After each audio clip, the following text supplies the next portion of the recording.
김정은에게 암살당한 사람이 있죠. 바로 그의 형 김정남입니다. 자, 그런데요, 이 김정남에 관한 최근 소식이 하나 있습니다.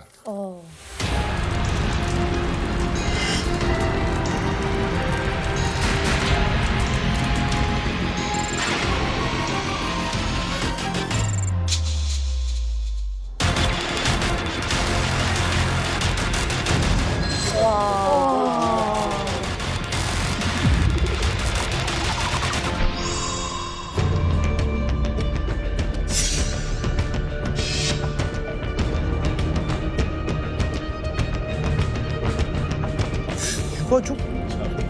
김정은하고 가족 아니에요? 그러게요. 그렇지.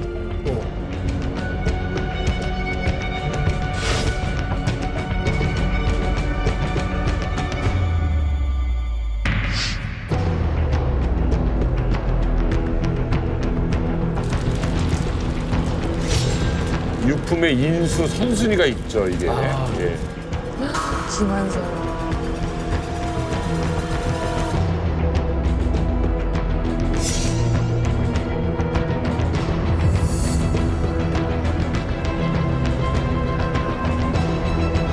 당시에는 시신도 빨리 북으로 보내라. 예. 뭐 검시하지 마라 막 이랬을 정도였으니까. 시신은 북으로 갔죠. 시신은 뒤로 북으로 빼냈어요. 예.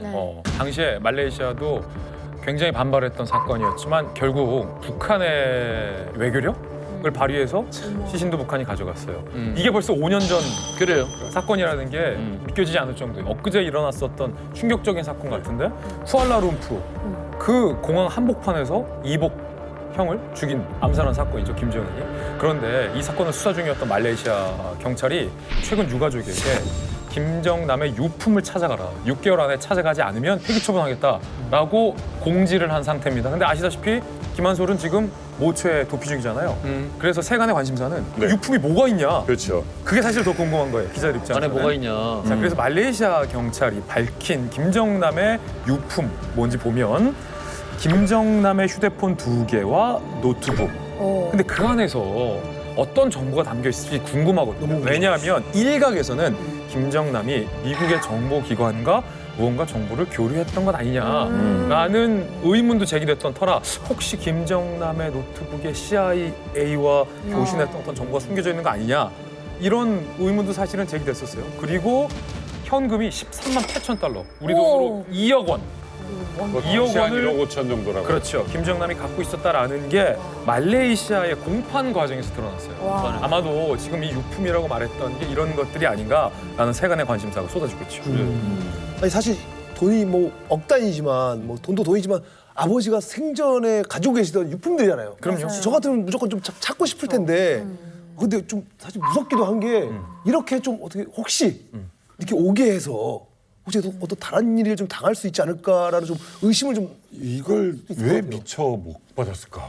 근데 이제 그 사건 이후에 사실은 말레이시아하고 북한하고 사이가 완전히 안 좋아졌어요. 맞아요. 외교 같은 것도 완전 단절이 되고 북한 관련된 것들을 다 그냥 철수시켰거든요. 일반적으로 이런 걸 그냥 돌려주기 위해서 한 거 아닐까라는 개인적인 생각을 해보는 거예요. 그러니까 아까 김진 기자님께서 말씀하신 것처럼 휴대폰에 어떤 정보가 있을까가 제일 궁금할 것 같아요. 왜냐면 김정남은 일반 사람이 아니잖아요. 백두 혈통이었고 또 북한에서 버려진 사람이기도 했고 그래서 한국 정부나 미국 정부에서 휴대폰에 과연 어떤 정보가 있을까 제일 궁금할 것 같고 또 아들인 김한설에 대한 정보도 있지 않을까? 말레이시아 경찰이 유품은 지금 경찰이 보관하고 있다. 6개월 안에 이 유품을 찾아가라. 만약에 찾아가지 않으면 이 유품은 말레이시아 정부의 귀속이 돼요. 근데 못 찾아가는 거예요. 그래서 이제 기한을 둔 거죠. 6개월의 기한을 두고 유품을 찾아가라. 라고 이번에 공식적으로 얘기를 한 겁니다. 그럼 과연 이 유품을 누가 인수를 해갈까? 그러게. 굉장히 궁금하고 있잖아요. 근데 일단 선순위는 아들인 김한솔이에요. 네. 김한솔이 무조건 가져가야 되긴 하는데 김한솔은 아버지 김정남이 암살이 되고 나서 그 북한 체제를 전복시키려는 자유조선의 도움으로 일단은 피신을 한 상태고 네. 그 이후로 사실상의 어떤 공식 행보 이런 게 아예 없었고 지금 알려진 바에 의하면 FBI의 도움을 받으면서 뉴욕주 근처에서 지금 생활하고 있는 걸로 알려져 있어요. 뉴욕에 있대? 뉴욕에 지금 살고 있는 거예요. 근데 뭐 김한솔이 뉴욕에 있다라고 해서 뉴욕에 있다고 보면 안 되고요. 이전에 김한솔이 CIA 도움으로 뭐 미국에 있다 이런 얘기도 나왔었지만 사실은 호주에 있다 이런 얘기도 그걸 어떻게 나왔었거든요. 그렇기 때문에 그의 그 로케이션을 우리가 추측만으로는 사실은 알 수가 없어요. 그렇구만. 근데 이 김한솔이 FBI 요원이랑 같이 있다고 했잖아요. 그럼 뭔가 좀 아버지의 혹시 복수를 꿈꾸고 있는 건 아닐까 좀 생각이 드네요. 그러니까 김한솔은 과거 공개적으로 인터뷰에서 김정은은 독재자다라고 이야기를 했잖아요. 그렇지. I really never met them in real life, so I really don't know how it became, how he became a dictator. How he became a dictator. I've always dreamed that one day I will go back and make things better and make it easier for the people there. I also dream of unification. 근데 저는 해외에 있을 때 이 인터뷰 영상을 유튜브로 봤거든요. 근데 그 당시 제가 북한 사람이었는데 너무 깜짝인 게 백두 혈통의 후손이 김정은을 상대로 이런 얘기를 하는 인터뷰를 보고 제가 북한 사람인데도 은근 기대가 되더라고요. 언젠가 북한이 바뀔 수 있을까? 이런 생각을 했었어요. 네네네. 근데 그런 김한솔의 아버지인 김정남을 김정은이 암살했으니까 아들로서 얼마나 원한이 있을까 그렇지. 생각이 듭니다. 최근 김한솔의 근황을 우리 정보기관이 파악하고 있더라고요. 다행이다. 자세히 다 얘기할 수는 없지만 김한솔이 최근에 매우 답답해하고 신경질적인 반응을 보인다라고 굉장히 구체적인 것까지 우리 정보가 다 있더라고요. 안전하고 나름 안락할 수 있겠습니다만 김한솔이 평소와 다르게 신경질적인 반응을 보인다. 그건 복합적인 감정 같다라고 분석을 하더라고요. 첫 번째는 안전하긴 하지만 갇혀서 지내는 신세에 대한 답답함. 두 번째는 아버지에 대한 원한.